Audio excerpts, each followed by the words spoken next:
processor, that's the SD-RAM, micro SD card slot.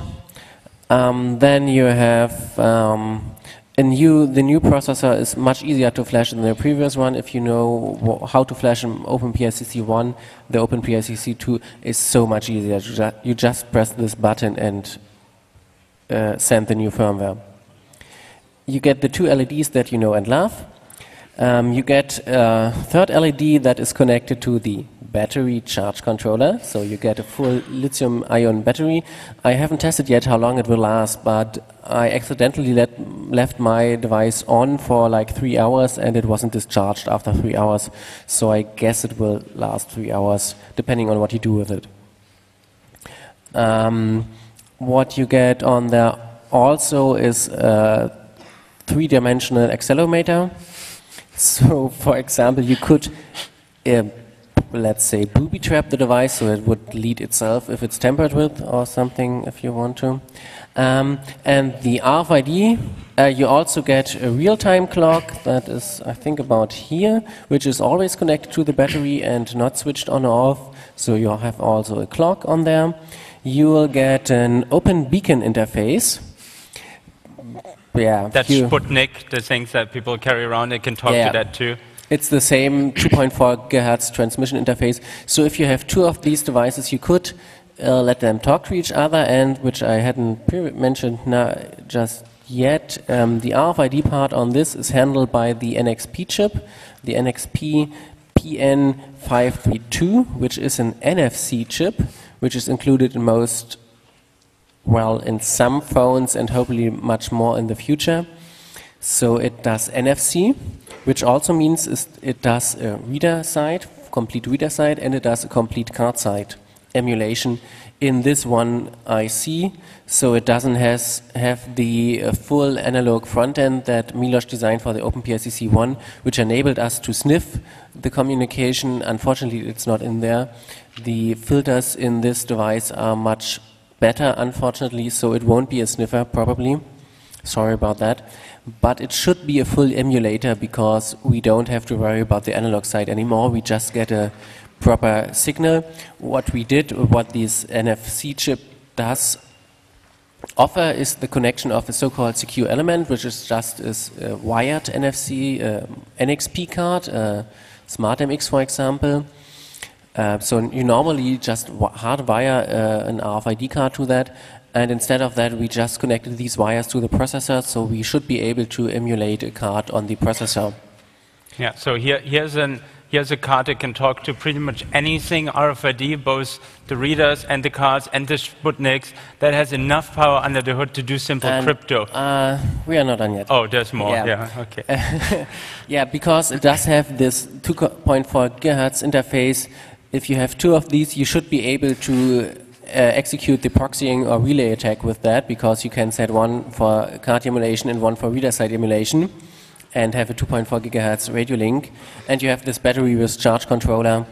And also there's, well, this thing is two things in one. It's a micro SD slot, and it's also an ID000 smart card interface, so you can put in a real wired smart card and store your secrets in there so that somebody who finds that doesn't get your secrets. And so we do crypto on board here if we want to, at least low complexity ciphers. We were talking about rainbow tables.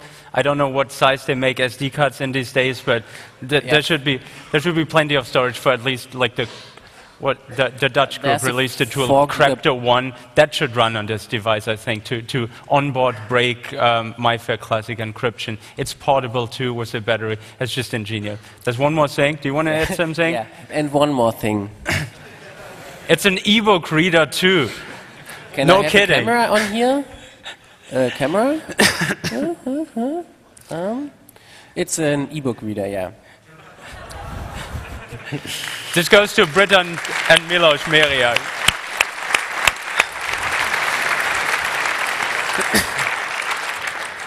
This will be available in numbers in February, I hear. So keep tuned. Yeah, I think Milos, if you'd want to talk to Milos, I think he's looking for open source developers because all the firmware that is currently running on this device is open source at our SourceForge repository, and I think he will be looking for open source developers also for the ebook branch.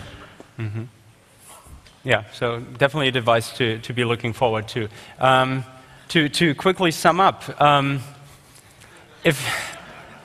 if you are building RFID systems, please make sure you use documented standard ciphers that a lot of cryptanalysis has gone into, and implement as much as possible, if not everything, in software, so that if the nasty hacker comes up with the next exploit, you can quickly react and you can quickly upgrade your infrastructure. If you're more like us and you like to play around with things, start doing that, get our tools, get the TI board, join our workshop tomorrow, wait impatiently for the OpenPIC to be available as a sniffer, the OpenPIC 2 as a full-blown emulator, ebook, what have you, and help us develop the software for all these devices. There's a lot of developing effort going in by Henrik, Milos as well, and we need more people to get things moving quicker. There's so many RFID systems we'd like to be looking at.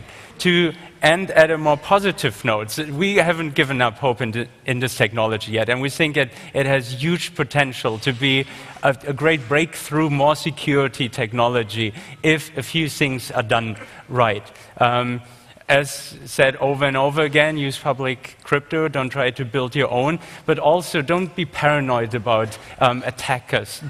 Be more aware of what the risks are and how much damage can really be caused. Oftentimes, hope is given up at the mere sight of some possibility of an attack where huge attack vectors are completely ignored. So we need some more balance, some more what we would call threat modeling, a more holistic view of how vulnerable is your RFID system and what risk are you willing to take. And then from my consulting work, I've come across over and over again of the number one enemy of RFID system, and that is vandalists. Most of these systems are today pressed onto people. You don't get a choice whether you have an RFID in your passport, in your train ticket, and so forth anymore. This is your number one enemy. People that break your system simply because you force them to use the technology.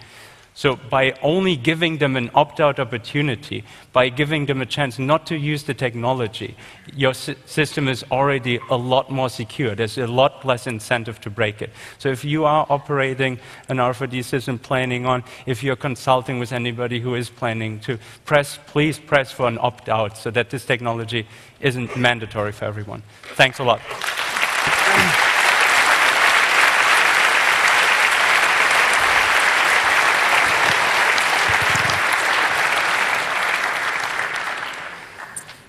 Okay, so now we would be open to questions. I think we have about 6 minutes left for our sign time and then maybe some more.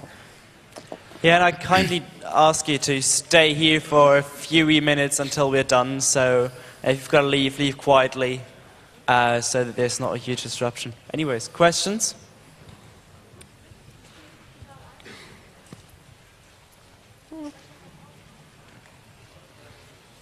That's weird. Did we lose everybody, or were we perfectly clear about every single point?